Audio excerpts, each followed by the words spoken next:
Hello, hello. Welcome to part 2 of the Best Event Ever webinar series. We've got people just joining in. Hello, everybody. Welcome, welcome. And you can probably get anticipated for today. G'day, Kim. I'm Nige, everybody. And as Kim said, welcome. Last week, we kicked off this series. And Kim, you did an excellent job. We've had amazing feedback coming through. And just a quick recap, just while Kim's clicking a few things, getting us ready. Yeah. If you're wondering why I've jumped in. Kim's actually sending this event to Facebook Live, but also, and probably more importantly, we're broadcasting today in 2 different places, on Zoom, and also for those of you who are joining us inside Brella, which is what we're going to learn about today, you'll also be seeing the live broadcast as well. So I just sort of wanted to clarify that. Kim, you look like you've set everything up. So tell us a little bit about how you found Brella, actually. Yeah, great question. Well, when COVID hit, we sort of started looking for virtual event platforms, people who could help us out, who could take events virtual. We had so many questions from members of our database, and probably a few of you who are on the line as well, about, what are we going to do? When are we going to be able to run our events again? And so we went out there and we searched and we found Brella. Now there are many options out there, but these guys, in my opinion, are really sort of leading the charge with this stuff, and they've got some amazing networking functionality, as well as really looking after the sponsors, which is one of the priorities for me as well. So I won't cover too much, but we found these guys, we love what they had to say, and you know what? They're great fun to work with as well, and that always makes a massive difference in everything that we do in events. So yeah, that is how we found Brella. And so let's just move on, and before I actually start introducing Kimmo and tell you a little bit about him and what we're going to learn, just I wanted to cover some stuff about the Q&A, because that worked out really successfully last week. We're going to do exactly the same thing. We're going to hold our Q&A until the end of the session. So stick with us, because I'm anticipating we're going to get a lot of questions on this one. So you'll see on your screen there, you've got a Q&A box. Type in your questions, and we'll get to those at the 2:30 mark, and we're going to answer. We'll stick around and answer as many of them as we possibly can. None of us have to run away quickly. So if you've got any questions that come up during the session, just type them into that Q&A box. It's the one in the middle of the Zoom window. Also, just know that everybody can actually see your question. So if you want to remain anonymous, you can, just by clicking that box before you submit it. And the other great thing about the questions is you can vote for the question. So if a question comes up that you're really keen on hearing about, click the like button on it, and that puts the question towards the top of the screen, so we know that it's actually an important one and it's ranked. If it all gets a bit distracting, just minimize it and type in your questions towards the end. So Kimmo, I might just kick off an intro. Kimmo, are you cool with that? So Kimmo, look, is basically coming us from the other side of the planet. I'll let him tell you a little bit more about that. I've got to get his name correct, but it's Kimmo Juntunen. Have I give me a thumbs up, Kimmo? Did I get that right? Yes, indeed. You're too kind. I'm sure that I didn't. Anyway, Kimmo is a networking expert, a networking professional with a very strong focus in tech design and attendee experience, especially in virtual and hybrid events. So obviously that's key, because how you get people to interact and network at events has always been important. But now we're into this virtual hybrid world, it's more important than ever. Globally, and I did not know this, but the research now tells us that event attendees rank networking as a #1 reason for attending events. Now, as a speaker, that makes me very upset, because I would always have thought it was content, but it's not, it's networking. However, even in live events, networking often isn't facilitated properly. And when we move to this hybrid world, it's extremely burdening, and how do you do it? And that's what we're going to learn today. So Kimmo is going to share some recent developments in that area of networking in events virtually, and give us some insights on what's going to happen in the near future. So that's all I'm going to say. I'll see you for the questions at the end. Keep them coming through. Kimmo, welcome, and over to you.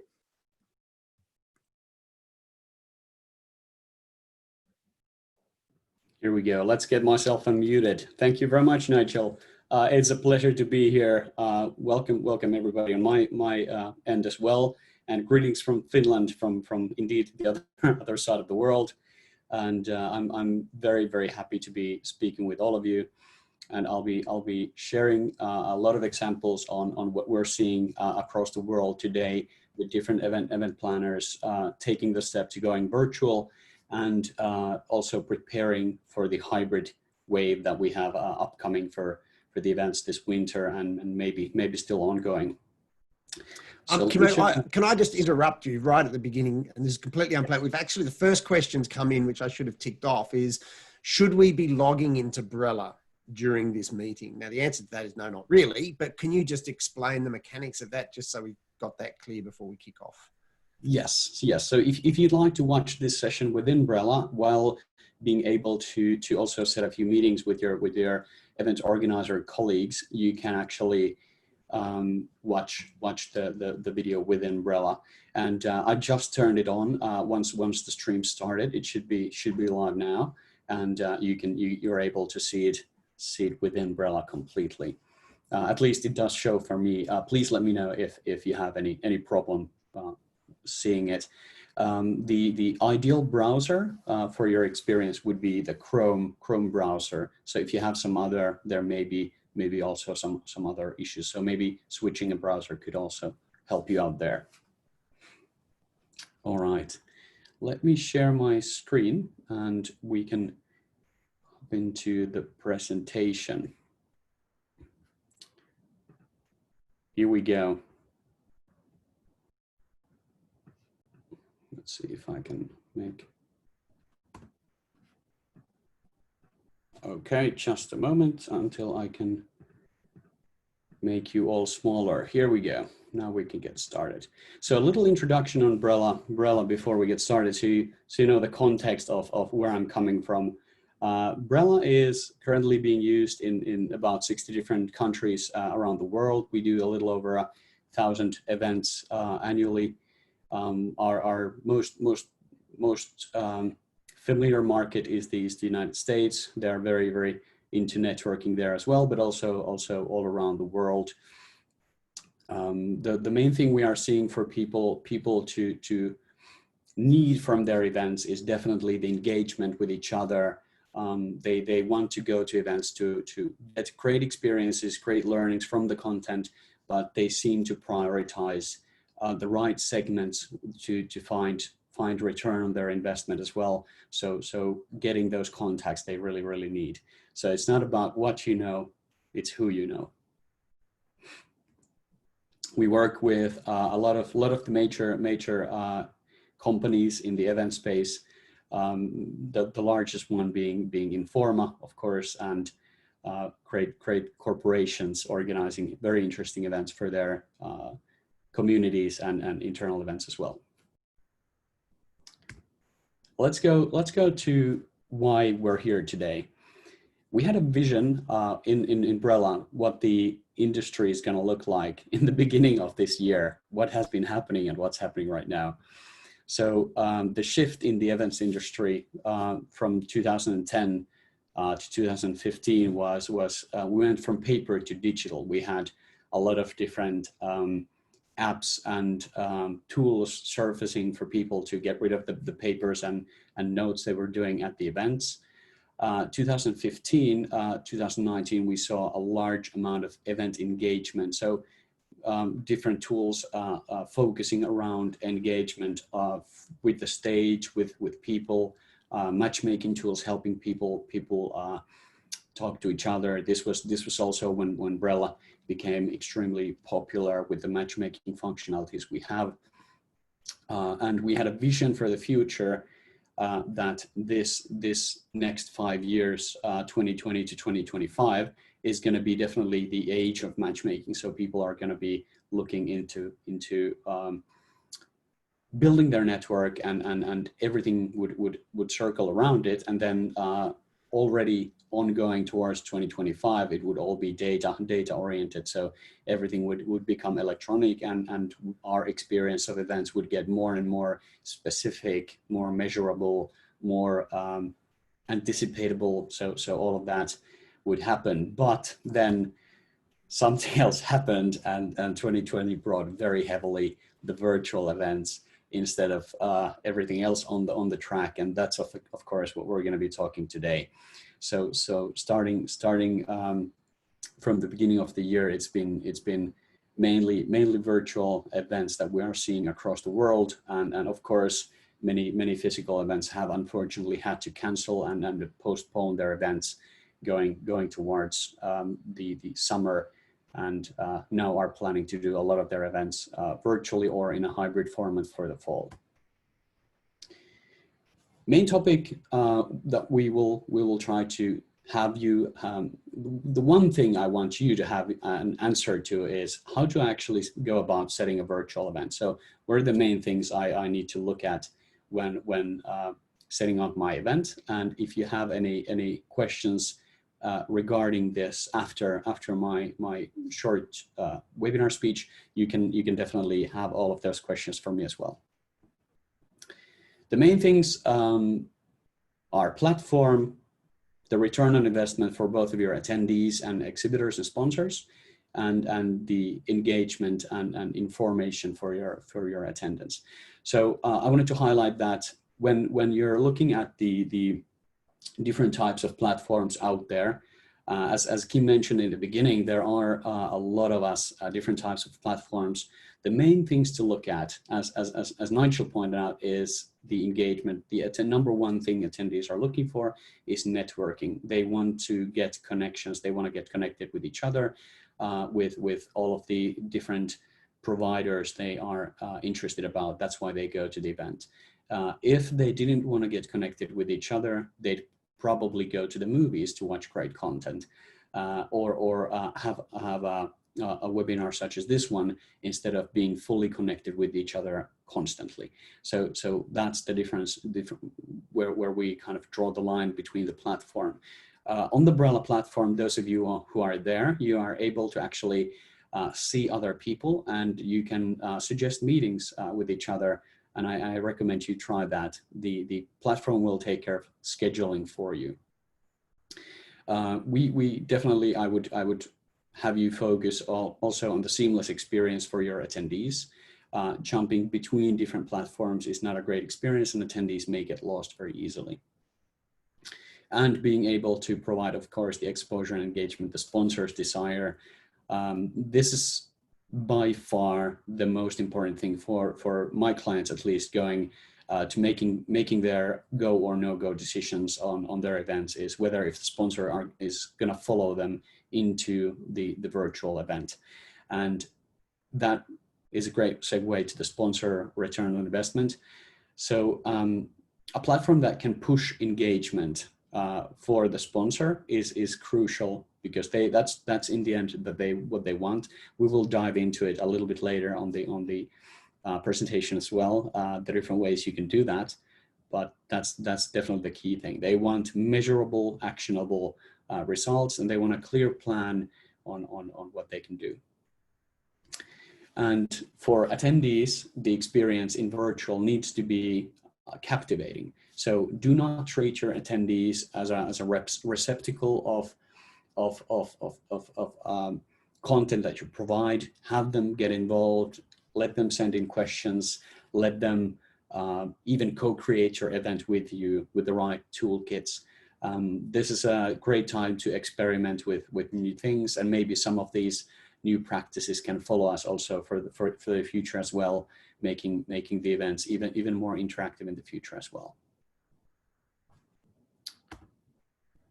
So this is the main. Okay, it looks like I have some extra there as well.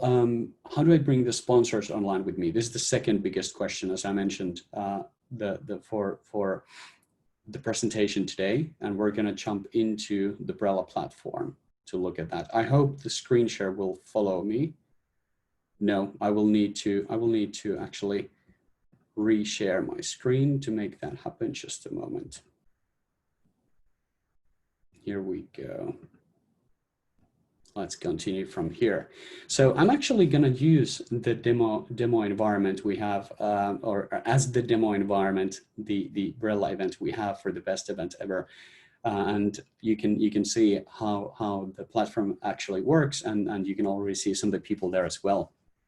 So when we go in when you invite your attendees to join the event, what we do in the Brella platform is we ask people to manage their schedule a little bit and highlight what they're actually interested about in the event itself. You can choose an attendee, any number of different categories, and then highlight what your goals are about this.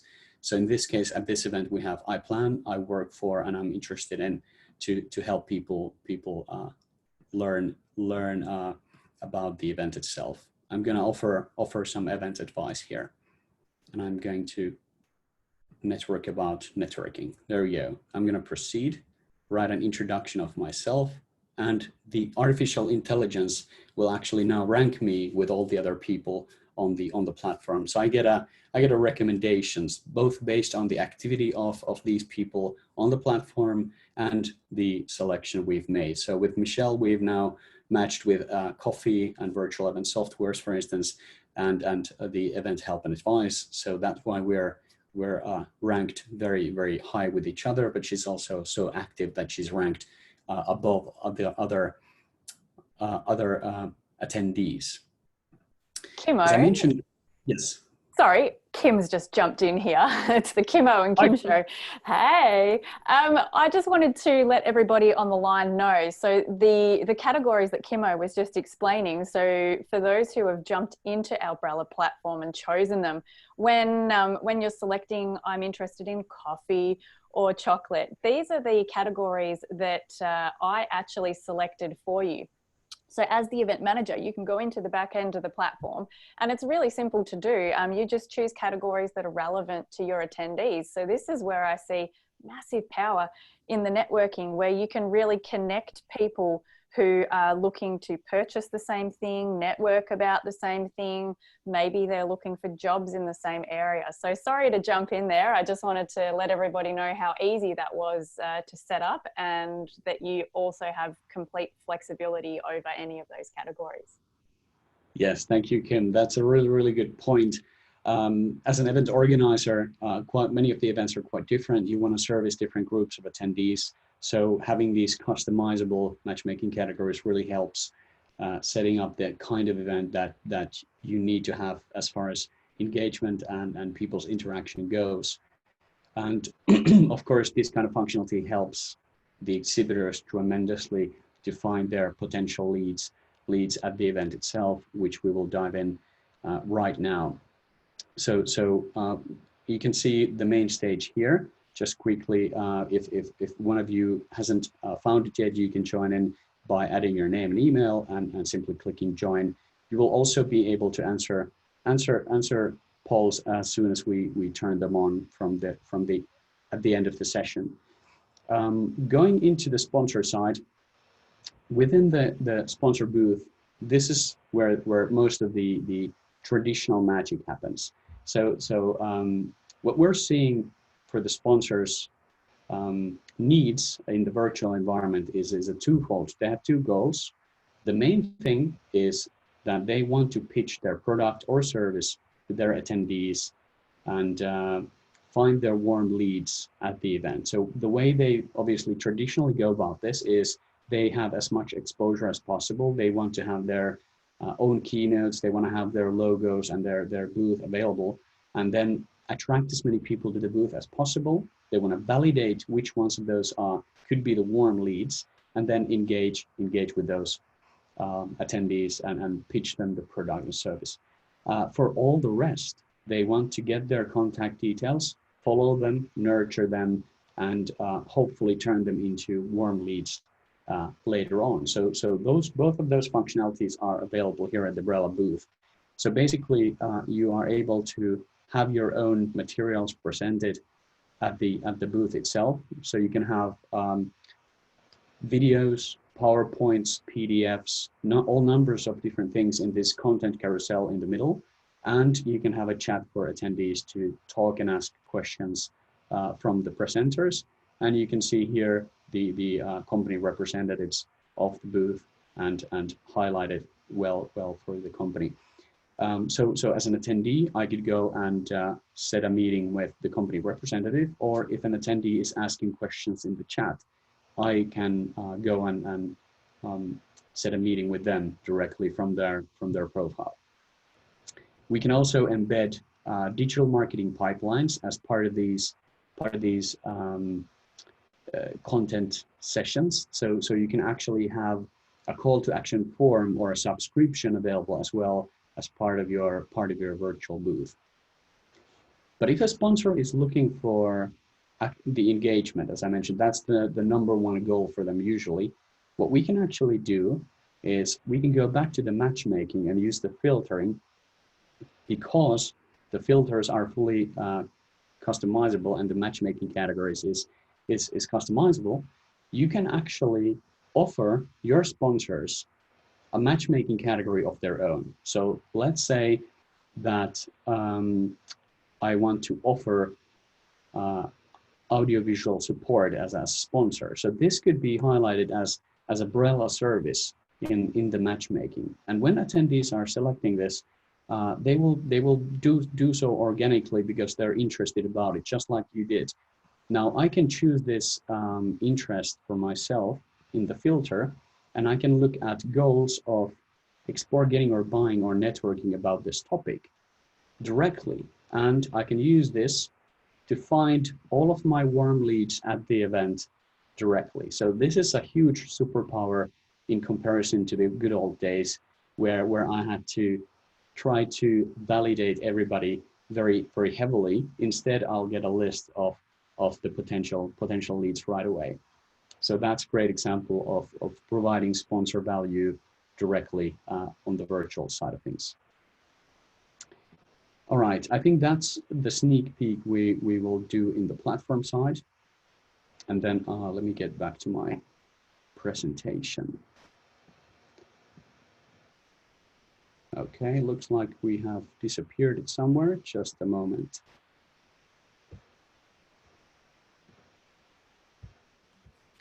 Just while you're finding that, Kimmo, just a reminder, we've got some questions coming through. We're covering a lot of ground and there's some technical questions obviously probably popping through your brain. So while we're just using this moment to transition, just make sure you type those questions in. We will get to them at the end. Back to you, Kimmo.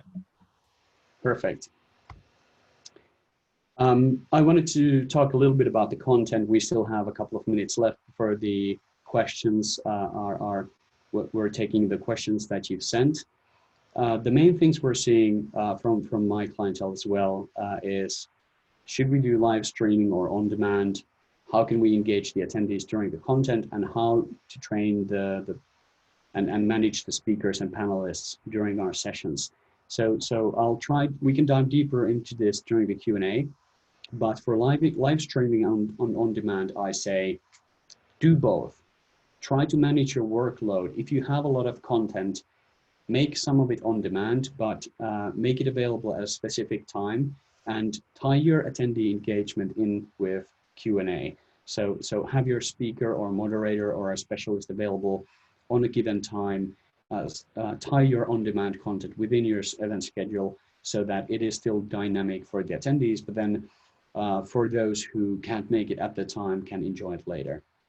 For the live streams, if you do if you do say you're going to organize a live event, you must have live content. So don't go all on demand. Make sure you have at least one track during your event day of live streams.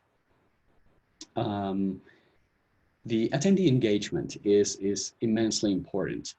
If you simply stream and don't have any engagement, if attendees can't join in, if they can't ask questions, they might as well be watching Netflix. And that's actually what you're battling against for their attention. They're stuck in their houses and homes, being social distancing, even maybe still in the fall. And if you don't get them involved, if they don't feel like they're able to join, if they're leaning back on their couch, or just not active, you may have them slip into other streaming services. So keep them engaged, have them leaning forward on the couch. How to train and manage speakers and panelists. This is definitely a technical question, and it requires a bit of an approach. While we're running out of time, I want to just quickly say that the best way to make this very easy on yourself is to use a tool that the speakers and panelists are already familiar with. So for instance, like we're now using Zoom to stream within the Brella platform. We're all familiar with Zoom, even though there's been some minor screen sharing challenges. Everything is familiar to us already. So managing this stream has been extremely easy. I hope so, from Nigel's and Kim's perspective at least. And then embedding these different webinar and conference calling solutions into a live stream is not a technical challenge at all. They support each other these days very well. So you can have it within YouTube or Slido or within a Vimeo live stream, so that you can also record and host those sessions at the same time. Thank you. That's my 5 cents on virtual and hybrid events for now. Let's dive into the questions. I'm sure there are quite a few of them. Thanks, Kimmo. And look, they are quite a few, and they're coming up as I'm speaking. So let's get cracking with them.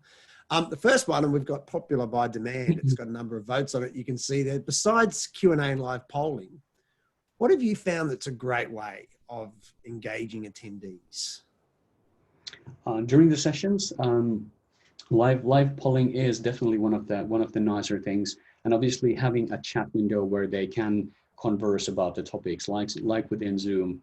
But you can do a lot of tricks. You can do a lot of tricks with the current technology, and it's all about the solution you're using. So you can have people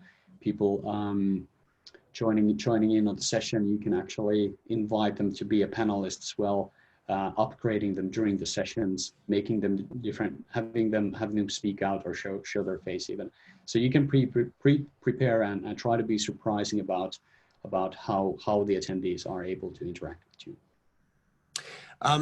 Cool, thanks. And another one that's come in Brella, which platforms work best for multi-presenter live stream? Because obviously in live events, we're drawing presenters from all over.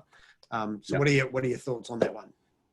The most popular one by far is Zoom. So having the panelists in a platform that they're familiar with, and then embedding Zoom within a live streaming solution like YouTube or Vimeo works brilliantly, or within Slido with the Q&A like we're doing now. So this one, another question, this has been presented both on Zoom and Brella as a webinar. Can Brella do meetings, i.e. like gallery view of attendees? Does it have breakout rooms? In other words, I think that question's about, do you need to use Zoom? Can Brella take its place? Right. Brella provides attendees a possibility to have direct one-on-one meetings from the chat when they agree on a meeting. So they can call each other with a video call within the platform. But for breakout sessions from the content, since the content tools are third-party solutions, you should be using Zoom or similar to manage the breakout sessions as well. There are great examples I can share even later on if you're interested. And by the way, that just prompted me. I don't know why it prompted me, but the slides that you went through will be available, yeah? And we are also recording this session. So if you missed anything, because a lot of these were covered, but we're sort of going back into them. Hey, what happens if the categories you require aren't shown? The categories you mean for matchmaking? Well, that's a very good question. So maybe we might ask for clarification on that one. So the question in front of me is what happens if the categories you require aren't shown? So I'm not sure if that means the categories you've selected. Oh, yes, if the categories you've selected aren't shown, or is that unlikely? It seems unlikely. I would recommend refreshing the browser if there's any kind of situation where you can't see something on the platform itself. Here's another question that's come through. I'm watching both Zoom and Brella on Chrome. And as you mentioned, Chrome's the preferred portal is what Yeah. I'm seeing on Brella coming from Zoom. So the question is not exactly sure what the relationship is or how that kind of works. Sorry, can you clarify?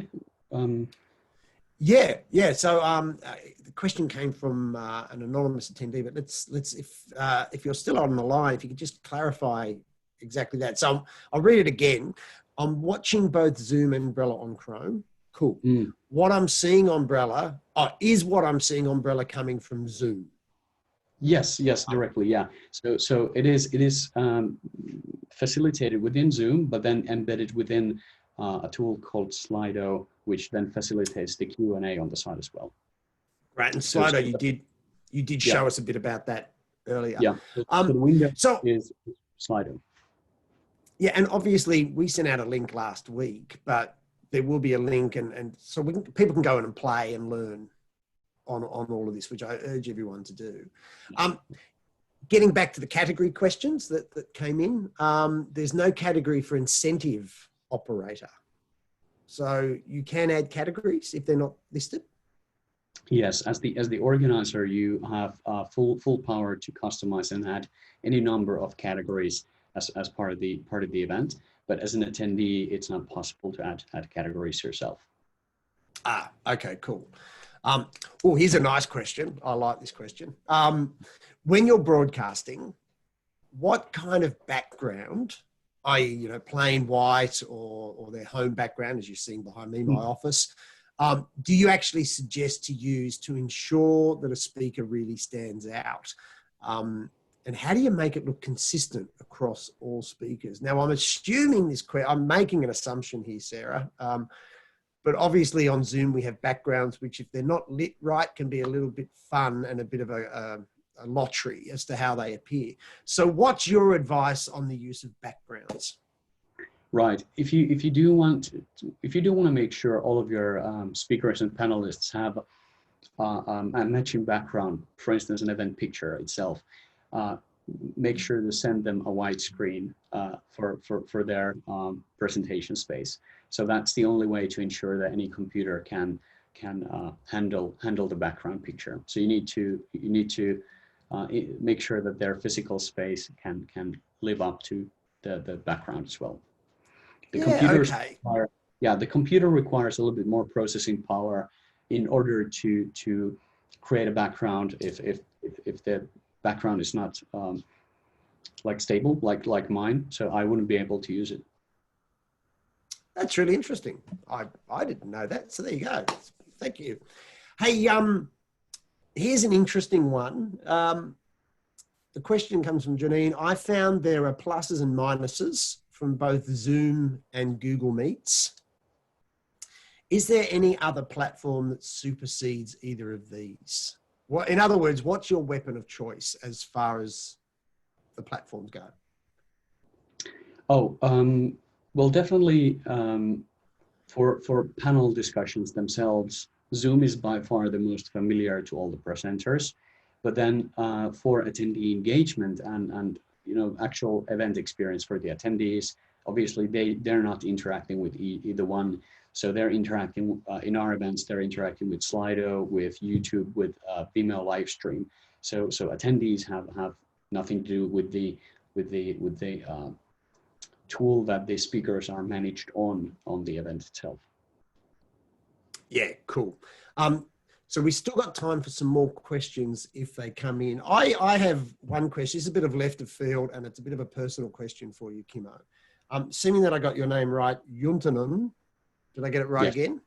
Yes. Does that actually mean anything? What's the...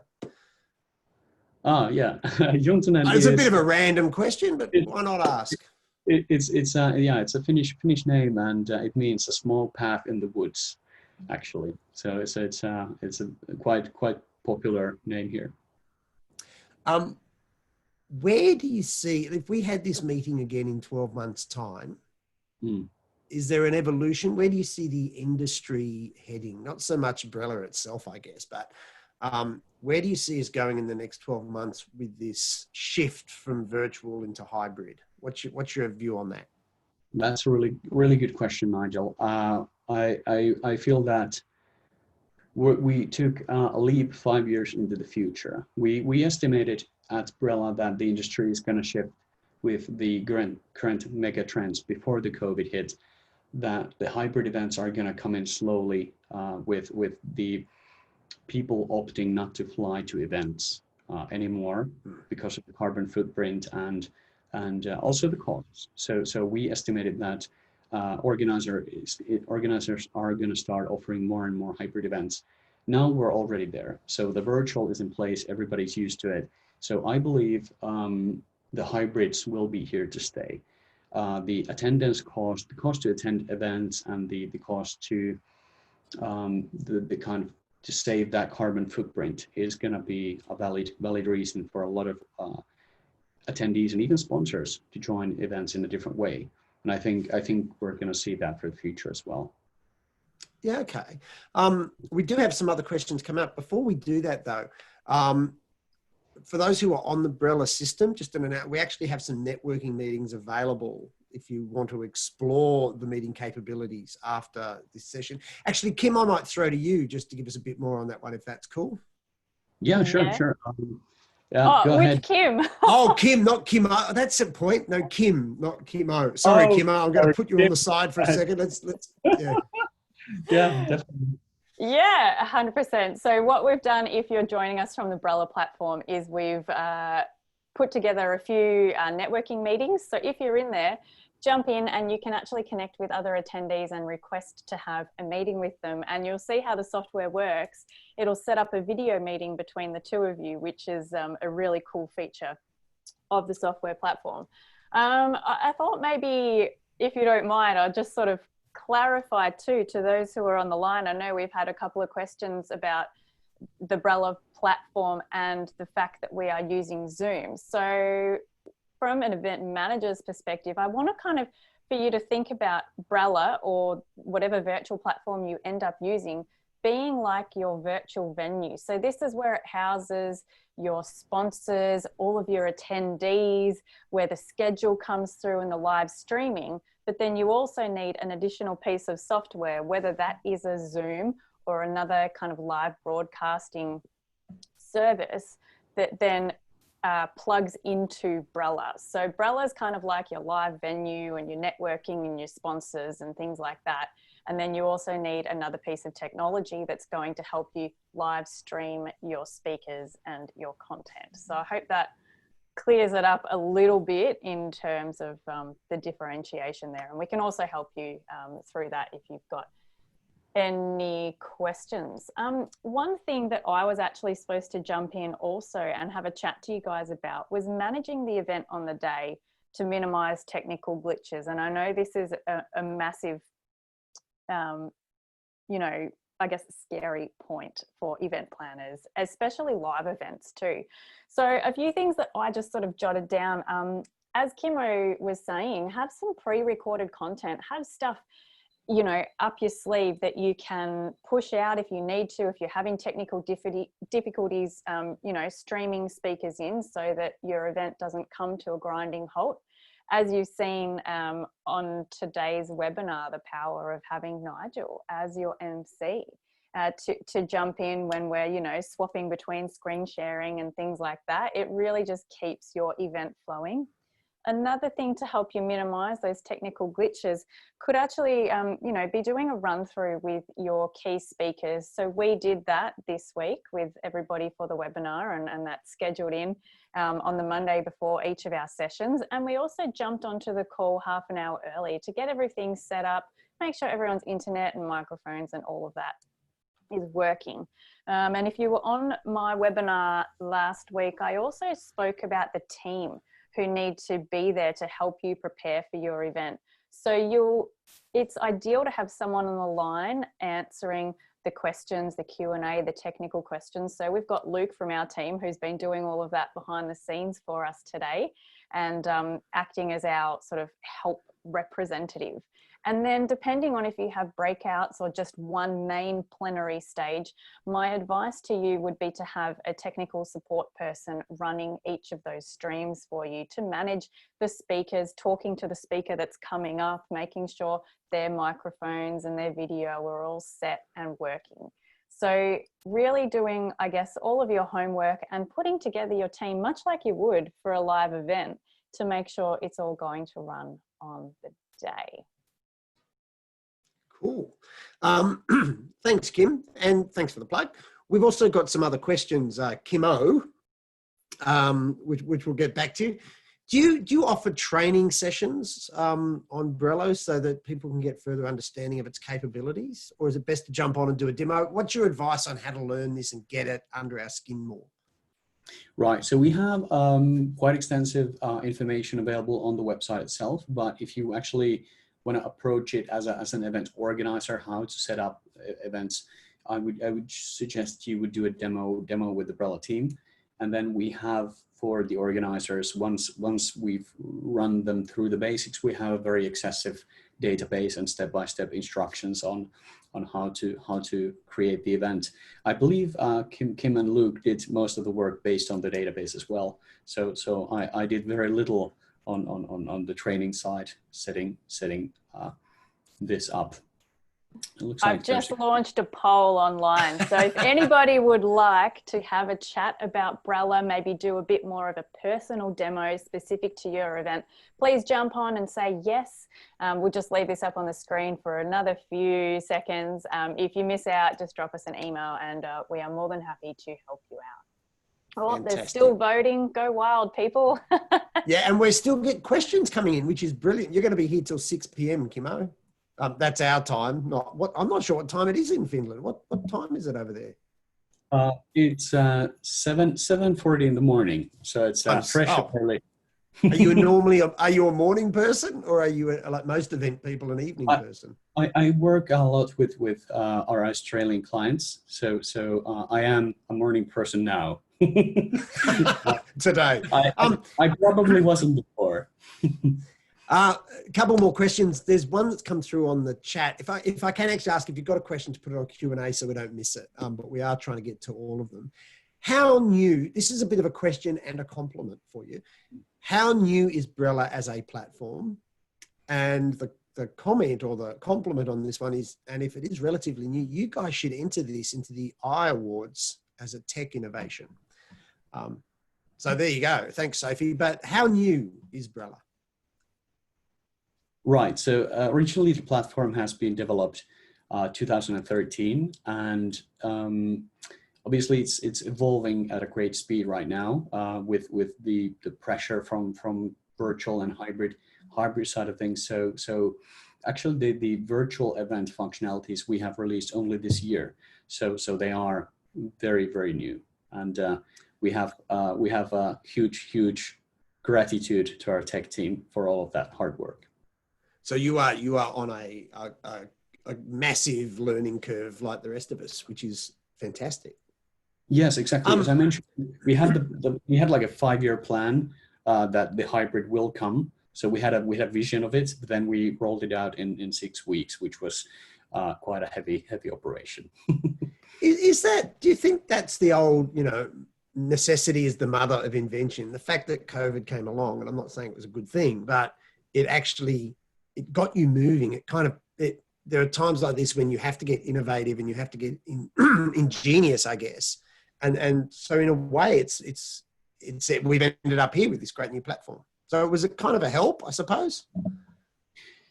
Yeah, for us it was a major scare. We like everybody in the industry, we were left staggered when the crisis began. But then we put our heads together and we got to work, and this is what came out of it. So definitely for us, it's been a turn for the better, but it came through a lot of very hard work. Okay, we've got a few more questions, so let's get them answered. Do you know if any activities, or do you know what activities have been proving popular for breakout groups at an online conference? In other words, what ways are there of networking apart from the traditional one-on-one networking? So any insights there? For like open networking sessions where you have like a coffee room where people can enter and have a conversation, the best practices we've seen so far have been still a moderated conversation. So having them themed and moderated is a really good idea. So setting up several simultaneous rooms where people can enter and speak about a particular topic, and then having one person, the moderator, sort of welcoming the first arrivals and getting the conversation started, and then others can join in, and having the moderator be able to still check that the conversation stays on track. So it's just having someone there just to prompt the conversation and kick it started. Yeah. Yes. Yes. And someone's actually written up here, they can't see on the Brella homepage how to create an event. Now, is that because of what we're looking at is a different level of account, or is there certain levels, or how does someone actually create an event? Right. So for event crafting itself, we'll have you access the material after you've had a discussion with the demo team and gotten the overview of the main features, so that you know what you're getting into when looking at the organizing side as well. Fantastic. And that brings me at the moment to the end. So last call of questions. Thanks very much, Kimmo, for that, because there's a whole range of stuff that came at you from different angles. If anybody does have one last question, we're getting quite a few thank yous, so thank you. But if you've got any last questions, just send them through now. Otherwise, what I'll do is throw back to Kim, not so much Kimmo, just to wrap this up and tell us about, how what do we do from here to learn a bit more about Brella. So Kim, there's no more coming through. If one does come through, I'll step in, but back to you. Yeah, sure. Thank you, guys. And thank you so much, Kimmo, for joining us and taking us for a tour of Brella. We're obviously still learning the capabilities, of your program as well. And I think there is a lot of functionality, that people can be using. But you know what, at the same time, what I love about it is that it keeps it really simple as well. And what we need is a really simple and beautiful interface for our events and for our attendees and our sponsors. I did see one question there asking for a live demo of a meeting, like a Q&A. So I'll see if I can maybe do a bit of a recording on that for you and get that sent out. So for those who are interested in hearing more about Brella, we've got your poll results if you jumped in and said, yes, you'd like a chat. So we'll definitely be in touch with you. And of course, you've got our contact details. So just drop us an email and yeah, we're happy to have a chat and connect you guys as well. Now, as you've been saying all of that, we've got a couple of other questions that come through. We do. Fantastic. So Kimmo, you're not off the hook yet. Look, I don't know if this is a discussion point now or perhaps afterwards, but a couple of questions have come up about indication of the pricing structure. Are you happy to go there now, or is that a conversation for, or where can we find out about that, I guess? I can highlight on that. So Brella's pricing is really straightforward. You can actually have any number of content exhibitors, speakers, etc. within Brella. The only pricing tier we have is the attendee amount. So we price the events by amounts of attendees. So basically our pricing tiers are between 250 attendees and tens of thousands. So there are different brackets between the size of your events. And the pricing is between 3,000 euros for just the platform itself, and then for full customer services and then going forward to larger events. Thanks. And again, if you don't remember any of that, just jump online and it's all there. Final question, I think, can you create different sessions that run concurrently in Brella? In other words, can you have someone presenting on a virtual main stage and then someone presenting in a breakout room, just as you would live? And you're nodding, so I'm assuming yes, you can. Yes, you can. Yes, you can. And it's definitely needed functionality for the most of the events that we run. And I would highlight that to make that very structured, you also have to have a scheduling tool that supports it very well. So you need to be able to run simultaneous tracks in your schedule as well to make it very clear for the attendee. Fantastic. And that is, I think, it. Last call, going once. I've got one for you. Remind me never to buy a house at an auction against you, because that was really close. Sorry, well, we've still got 36 people on the line, and I've just worked out how to show you guys this meeting facilitation. If you don't mind, is that cool, Kimmo? Can I share screen? And Go ahead, please. yeah, cool. Give people a demo. All right. Here we go. I wasn't going to jump in and do this today, but anyway, let's do it. I'm going to share my whole desktop for you guys. Can you guys see that? Yeah. All right, beauty. So this is the meeting functionality. So what I did is I wanted to have a meeting with my brother, Luke. And so I hit the suggest meeting button, which won't be popping up now at the moment. Or I'll just close that down so it's not distracting for you guys. And then what happened is I received an email saying that Luke has accepted my meeting, and I simply just click the button that says go to the schedule. So here in your personal schedule, you can tick here networking availability. So this is what your availability is looking like at the moment. And then we can also jump in and video call. Is this going to work, Luke? Are we just trying this on the fly and seeing what happens? I can highlight that it's just like a Zoom call, so it will not call Luke. It will simply open up the meeting room you already have available, and it will ask you permission. You can allow the the browser to use your camera. There you go. Yeah, awesome. Luke, are you accepting my meeting? Oh, a bit of tension in the family. I am. I'm working off two different computers here, so I was just trying to figure out which one it came up on. Give me a sec. Basically, it doesn't matter. It's not open anywhere unless you open it. There we go. I wasn't expecting to be on the screen today, so thanks for that. All right, cool. There was our quick demo. I hope that helped answer that question, Nigel. I really am going to stop jumping in now. You can wrap it up. Well, we can jump away because that's what we're here for, right? So if anybody does have a last minute one just while we're wrapping up, go for it, and we'll take it on board. But apart from that, we've had lots of people say thank you. So no, not really. Thank you for popping along, and I hope that we've been of benefit. Kimmo, huge thanks. That was absolutely brilliant. The comments coming through reflect that. So are you heading back to bed, or are you going to stay up? Get yourself a cup of coffee, relax, watch some children's TV. What's going on from here?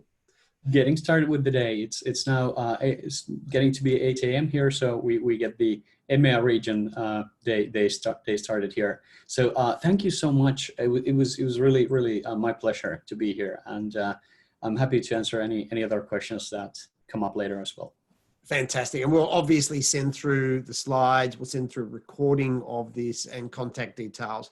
And Luke, big thanks to you there sitting silently in the background, because I know you're working in the background. I could see you answering people's questions. So mate, thank you. And last big thanks, Kim. Thanks for putting on the series. We're almost halfway through, and next week we'll be talking about the importance of hybrid events and how to engage and work with presenters and speakers and the rest of it. That'll be myself and Carson White from Leading Voice Speaker Management. So, folks, we'll see you next week.